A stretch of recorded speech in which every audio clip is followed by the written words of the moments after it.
On this journey I've been on, trying to discover my gift more and more, trying to develop it, trying to refine it, it kind of reminded me, just like the game of basketball, people won't allow you to coach them unless you can prove to them that you put forth work and that you played in the game. If you were the person that sat the bench all the time, they won't respect you enough. They won't allow you to coach them because you sat the bench. You didn't put in work day after day, and you won't understand where they're coming from. But then I realized how much life was not a game.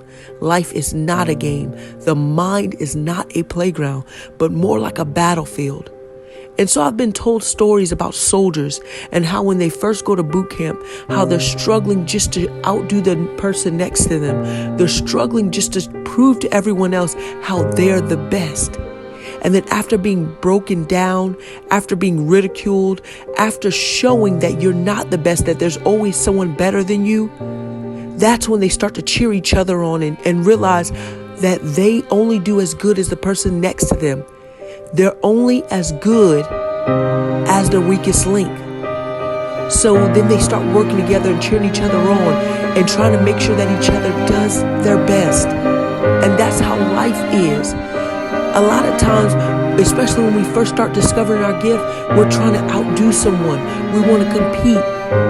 But God has not called us to compete. He called us actually to just love your neighbor as yourself and to coach each other on. And then once we do that, understanding that, that's when you really start to soar.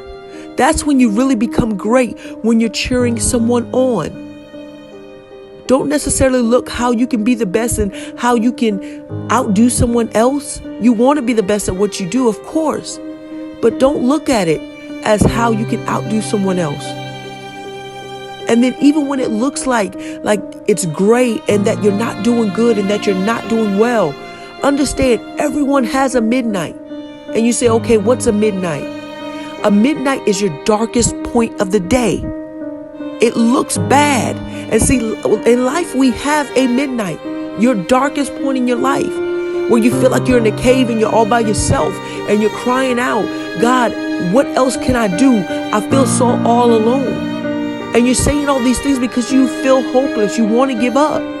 That's a midnight hour. But understand, after that midnight hour, it starts getting a little lighter. And in the beginning, you can't even tell that it's getting lighter. At 12:15, you can't even tell that it was lighter than 12 o'clock. At 12:30, you can't even tell that it was lighter than 12:15. But the thing is, it is getting lighter, and that's how life gets. We shouldn't pray, God, help, take this problem away, take this mountain away. No, our prayer should be, God, give me the strength to climb this mountain. God, give me the strength to overcome the things that I've been facing. God tells us the race is not given to the swift nor to the strong, but the one that endures to the end. He says, endure to the end. What builds up endurance? Just like with running, the more you run, the more your endurance builds.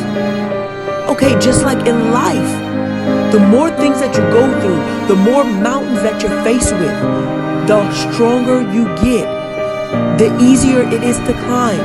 So you're building up endurance. And a lot of times we're like, God, why do I have to go through this? Why do I'm a good person. I do what I'm supposed to do. Why do I have to go through this? But just like David said in the Word of God, I thank God for my afflictions.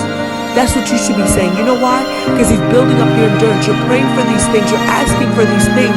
But understand it takes a certain kind of strength. It takes a certain kind of person to obtain those things. So get to the point where you don't say, God, take this away from me. God, I can't handle this.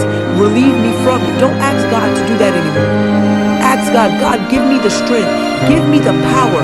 God, help me to climb this mountain. Remember, everything that you need to overcome whatever it is that you're going through, everything you need to deal with it is already inside of you.